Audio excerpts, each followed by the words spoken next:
All right. Yes. So we are here at Quarantine and Design Live, and this is like our second episode in 2021.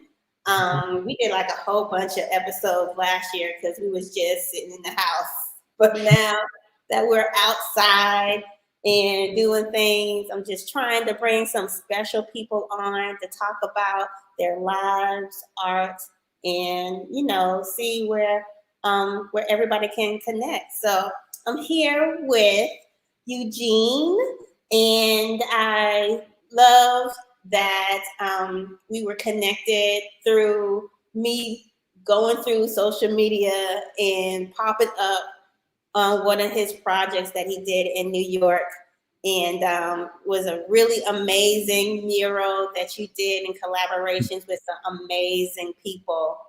And I'm so glad that I'm able connect with you and learn more about you. So, like, what's up? Tell us what's all about you. Well, thank you for having me. Yeah. Yeah. Um, I don't know. I'm a Albany-based, New York-based artist and went to school for art education, but didn't really like how public education was going. So I ended up learning how to make clothing while I was in my school term. I saw a girl print on a t-shirt one day and I asked her about it and I tried it and I never stopped. So I started making a lot of clothing, and then it got to that point where, well, you're going to take this teaching job or you're going to do what you're doing. And I had a lot of clients, and I was making, when it started, that's what everything was Truth Tees. Now the brand is Made in Truth Clothing, but all I had was just the word truth, and I was putting it down clothes. Mm-hmm. Had it in, it was a 2 colorway print, and I was just printing whatever colors people wanted. So I was trying to make it personal for everyone, and started making other people's clothes and helping them brand and develop. And so I pursued that for like 8 years. And then, yeah, so I stayed on that track for a long time. And then during the pandemic, it was a big protest here down in Troy, and 11,000 people came out for that. So it was significant. Yeah, it was following the George Floyd murder, and it created a lot of unrest because they boarded up everything in Troy downtown amidst the protests because they were looking for rioters. You know, it's like the Right. police putting out public announcements, they had the mayor putting out public announcements, and all these, like the four white guys that own Troy property development boarded up everything in the world. So it looked like a desert town, and people started getting really upset about that. And then they started, they were like, no, no, it's not like that, we're not this way, we support you. And then they were like, here, go out, and they were like, go paint on the walls, everyone quick, paint on the walls. And ironically, it perpetuated the issue because it was just a bunch of predominantly white individuals painting Black Lives Matter messages on the walls. And it was like, do you see the problem here? And it became a huge issue. So my friend and people were trying to tell me to go down there during the time and like, yo, like do something here. But at the time, even me still was like, well, I don't think this is my message to portray.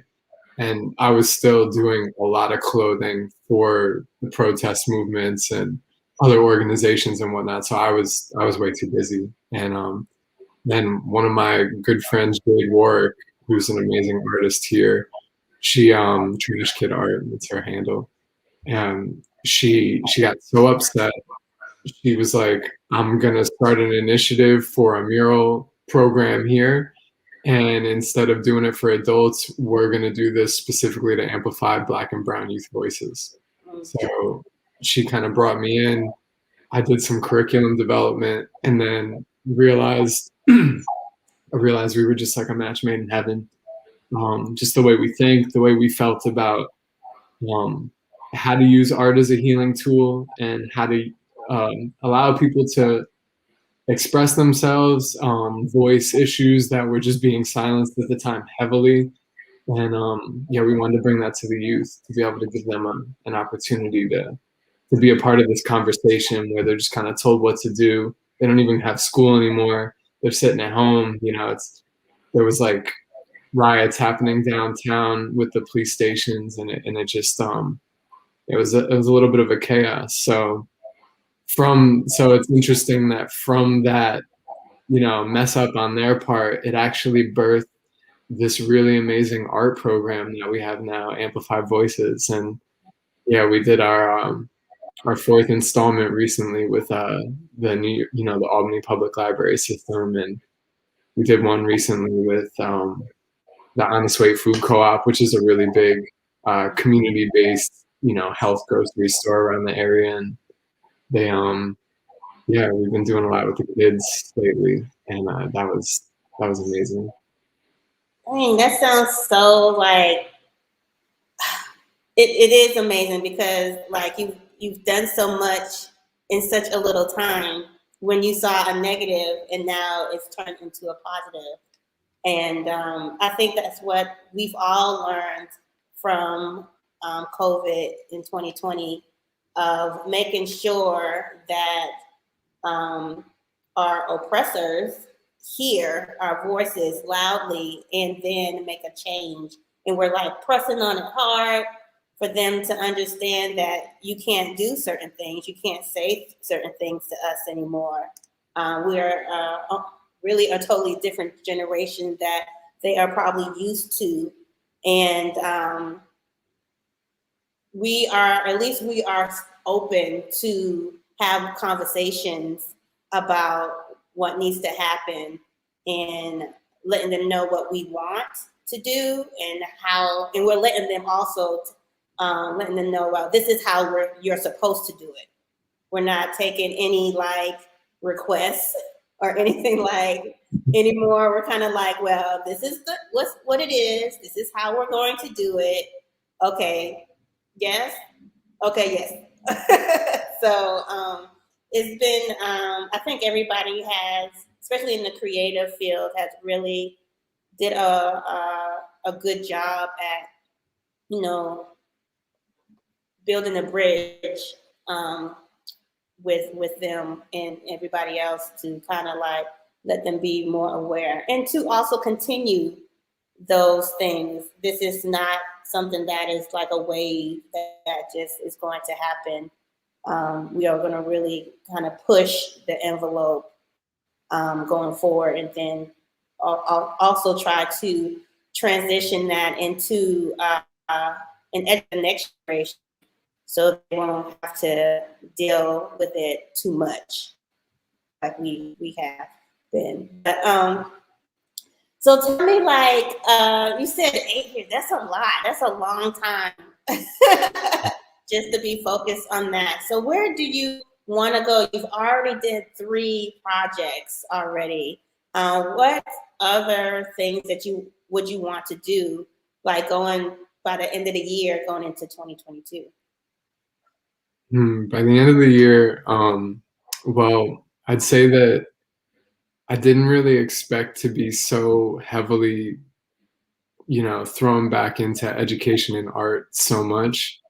I was really focused on clothing for quite some time, and I was in the process of finally getting a bigger space where I could put my screen printing and my embroidery equipment together.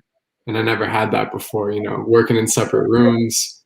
It is like, am I working on this today? Am I working on this? And it slowed me down a lot. So I was in the process of like upgrading, and then pandemic put everything on hold for a second. So, but it opened this window, and it was like, you love this, so you know, do that too. And I don't think it's possible alone, you know, like doing those type initiatives. Like you could do it once in a year and burn out, you know, or there's just so much involved to like putting it together, working with families, like getting organizations involved and sponsors. And so I have a wonderful team now, and it's just, it taught me that this year was about like, it's not about you, you know, just as most things this year taught us. It's like, it's about who we can help. So um, now everything is about the team. So Yeah.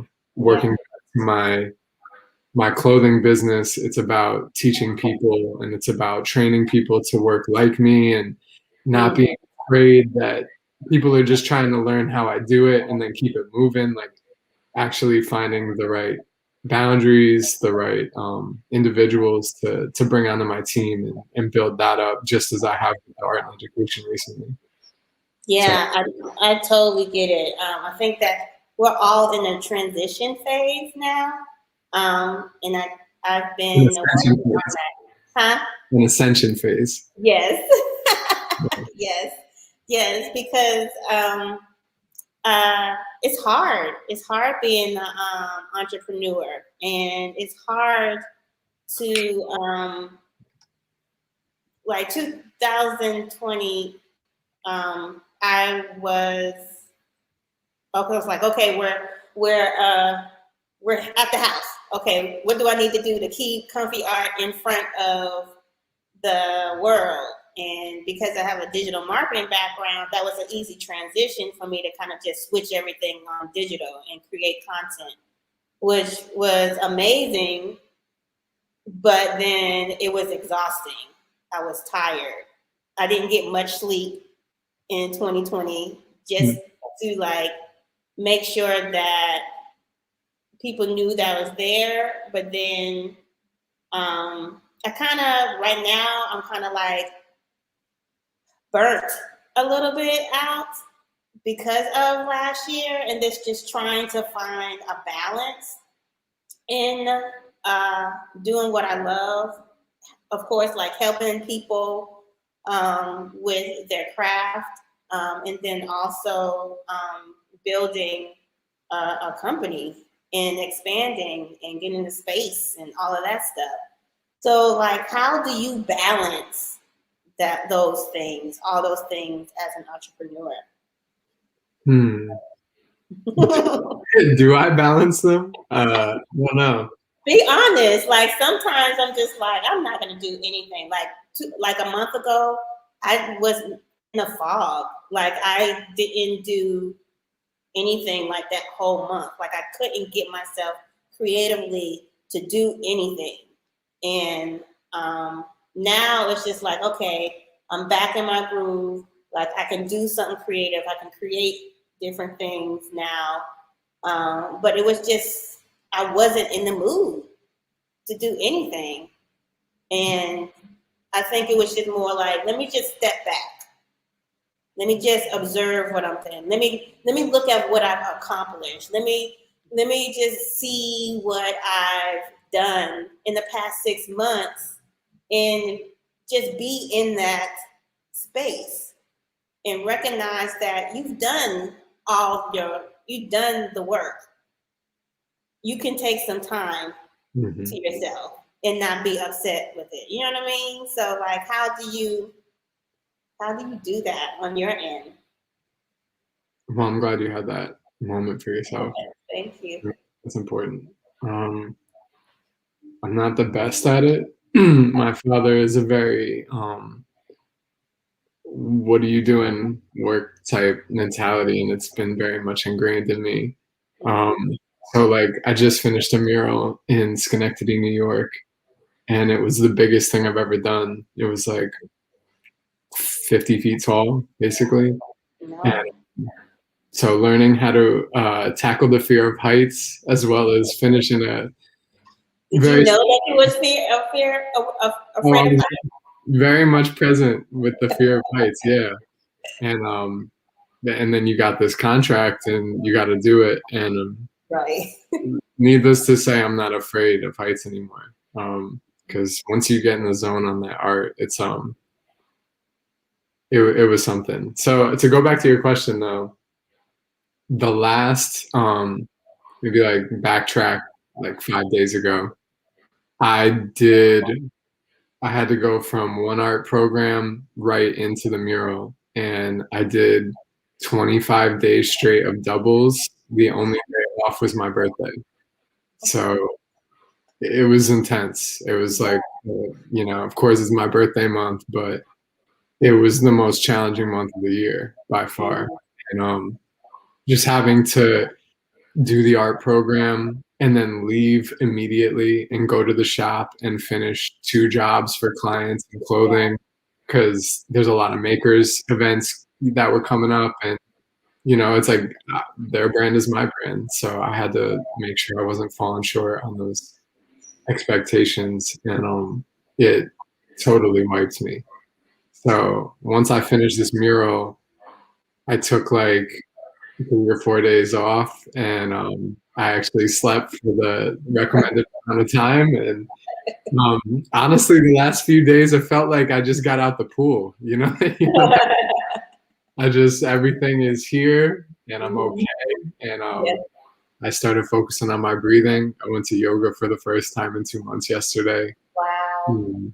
I rearranged my living room to be more like a recovery and rejuvenation space. I had this rolling TV stand just sitting on the floor in a box for like 2 months. So I was like, I think I got time to put this together. We had a bookshelf on it, so now I could read books instead of turn on the TV. So I had to it's like, I guess for me, it was like making sure the home space could be an actual space of rest versus like a way station for me to just move to the next thing. So having that in place, and the few days that I had to recollect, like you said, and like look back on what you did, I don't want to live like that. So, forcing in the necessary days to be consistent with the yoga and be consistent with having moments where I go travel. I've been so involved in what we're doing here that I think it's like for me to connect to people like you and be in different spaces with like-minded individuals. So I'm really trying to put that into the intention space, and then I think find some time in nature. I don't know if that's a big thing for you, but I really do love people. So all my time connecting to people, and seldom am I disconnected. So I think I need to do a little bit with that. Yeah, that's good that you're doing yoga. Like I need to carve out some time to like exercise. It's super, super hard. I think once I start, I think I will be able to do it, but I just haven't started. I think it's just because I'm not in the space that I want to be in yet. So once I get that going and finished, I'll have more of like an open, I can organize my schedule and stuff like that when it comes to exercising, or even just walking around the neighborhood or something. You know what I mean? Anything. So I'm thinking about it, but I haven't started yet. I need accountability. I just like put someone in charge of it, let them manage that, and like you just set the expectations to, follow through. Right, absolutely. Like, so like, tell me more about like the Truth brand. Like it's so interesting to me, and I can see how like you want to put your print stuff and your embroidery stuff together. I totally get how that is. It's kind of, you want everything in one place and stuff like that. And then like, what else do you do as far as like with your clients? I mean, what do they ask for and stuff like that? Yeah, well, Truth started back in days of old, and me writing music, and I love poetry, and I like writing, and I like song making too. I used to listen to a lot of lyrical individuals, Most Def, Talib Kweli, Mhm. Common, just all the, just that type of vibe growing up. And so I would always tag myself as truth. That was my just what I would go under writing.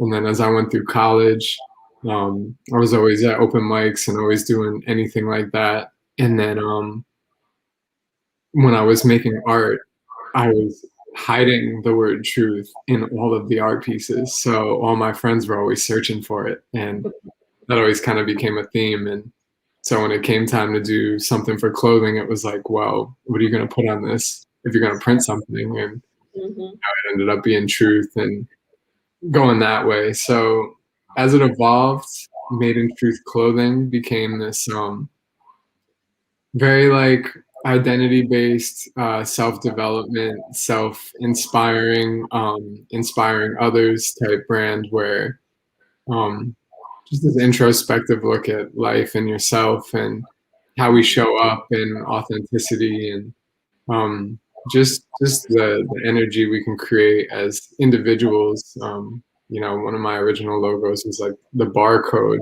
and instead of like made in something, it was made in truth. And it was this idea that like we're all branded these Mhm. ways, we're all a part of this larger number system, and they keep us contained in these boxes and these bars. And it's like, how do how do you slip through those cracks? And how do we all show up in this space in which they classify us, but show up as individuals in a larger Right. group? And it was this idea of unity. And so as it evolved, I found less and less time to work on my own brand, but I needed to pay the bills. So, at the time I was doing everyone else's clothes.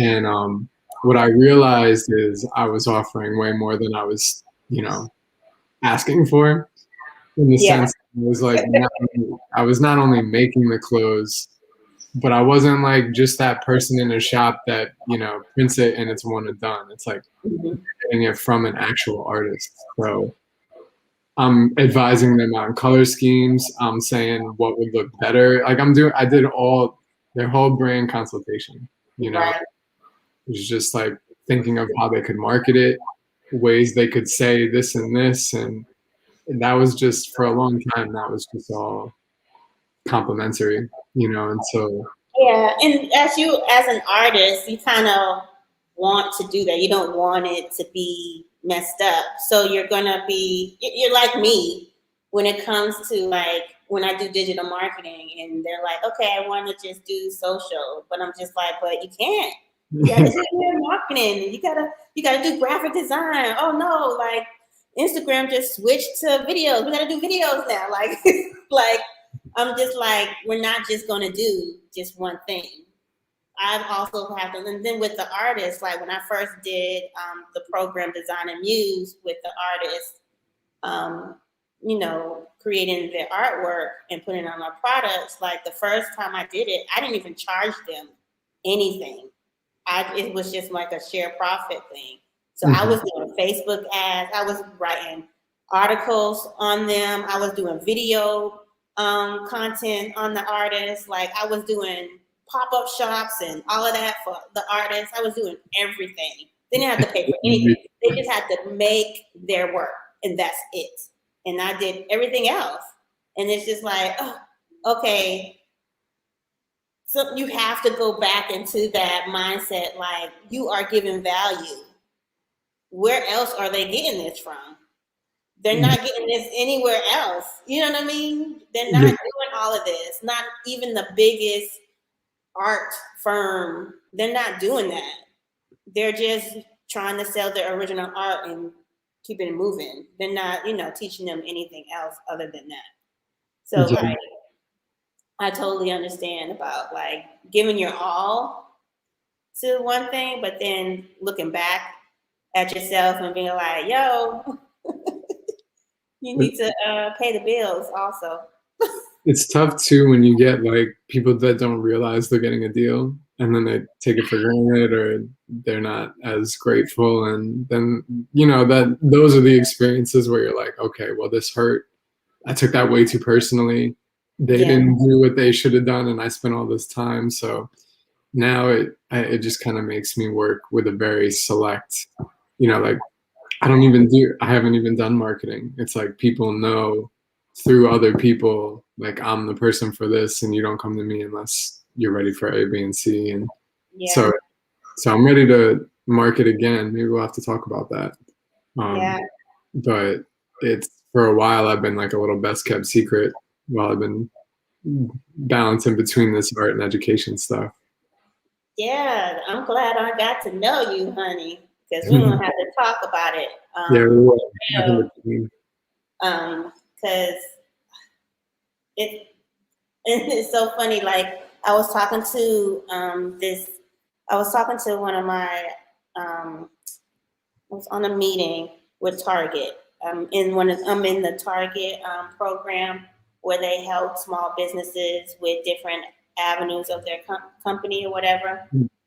And they were talking to me about like pricing and stuff like that on the website and all that stuff. And they were just like, "Well, are you open to raising your prices and stuff?" And I was just like, "Yeah." Yeah. I am. Yes, I am. But if they would have asked me that a year ago, because I also this year I did a 6 month course with a business coach, and she was my butt about all my price points, like from events to like e-commerce to like the collaborations or contracts that I have with my artists, and she was just like, "D, like, what are you doing? Like, you really need to like show your worth. Like if the people that know what you do or the people that they know the people like you said, people that know what you do refers to you a person, they already know the expectations. You know what I mean? They already know that this costs. Like if they are willing to go with their craft or their business to do what needs to be done, they'll be ready to pay the price. And I had to get over that. I had to get over that hump because I was so scared that the artist would be like, "Girl, I'm not paying this. I'm not gonna pay this amount of money." And I'm just like, and then they started paying, and I was just like, "Oh my god, Someone, they really did it." They're really paying for this. Like it was a shocker to me. And then when I was talking to the person on with Target, and he was like, "Do you want to raise your prices again?" And I'm just like, "Okay, okay, hell yeah, I'm gonna raise my prices." So like, just trying to get over that hump as an entrepreneur and not sell yourself short, but also coming into um, you know, just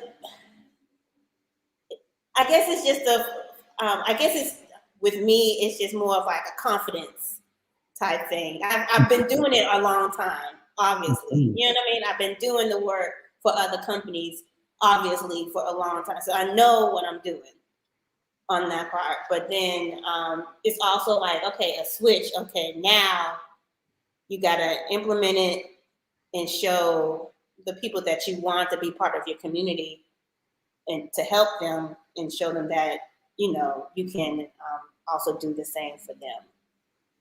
yeah, it's like an imposter syndrome once it becomes like the people you want to attract. Yes. Yeah. Yeah. Um, so like on the branding, on the community spectrum of truth, or like you're with all the things that you're doing with the businesses and stuff, like what do you still want to do all those main projects of building and education? I know that you're like almost teetering into it. Like, where do you want that to go? Yeah, it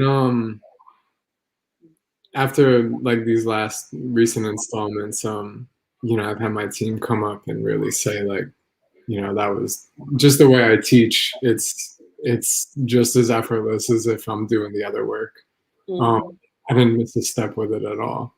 And it's not even really because I think I never stopped doing it. It's like I think why I did so much of this extra branding and helping and in the clothing work was because I didn't have a way to supplement the fact that I lost my students.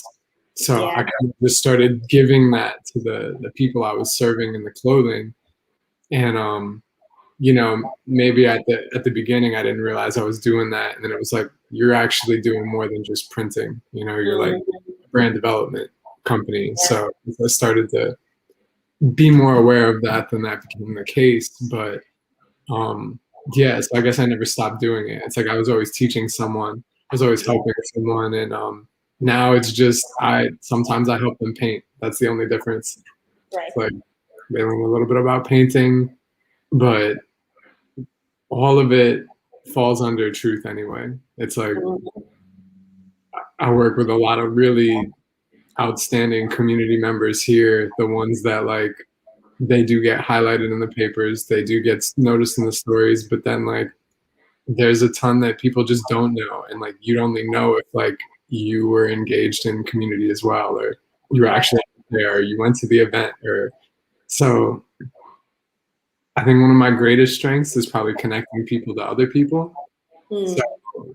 that I think that's always gonna keep continuing me to be there. I don't see it stopping. I think there's a heavy need for how we're going to educate youth moving forward in the next 5 to 10 years. Yeah.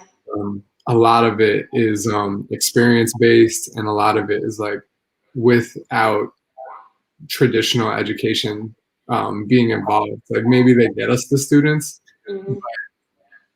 I don't know. I mean, maybe I'll bite my tongue on that. I think it's for us to be able to take how we teach and implement it back into schools because Yeah. we can only do so much. Otherwise, we'll burn out.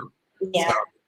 I think Yeah. it's making the staff that, they have to abide by whatever regulations in the schools. But I mean, if we can teach them to bring in this new wave of, maybe it's a refreshing wave of creativity to them, Right. but just ways to engage the students that's just like a lot more applicable to their actual lives rather than like Yeah. fill this, New York State curriculum that they think we need.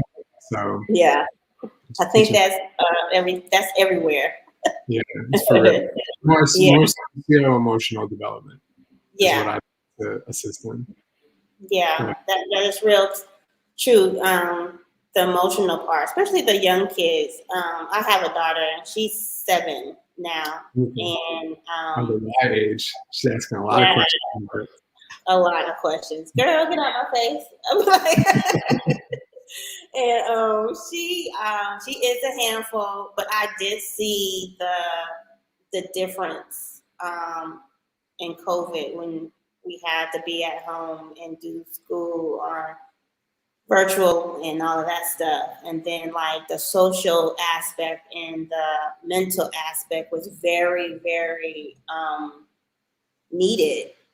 Like I didn't, as a parent, you take that you take that um, you take that for granted. yeah, Um, and I was still mad at the teachers because I was just like, I don't understand why I got to do all this, all this work, and you're the teacher. Like, get it together, like and stuff. But then I understood like they help with social and them growing as a person. That's why they're there. Not necessarily always teaching them, but just like them, having conversations with their friends, and then also like, making sure that, if they get in a situation with their other peers, how to learn from that. Like, that's the other thing that teachers do for the kids.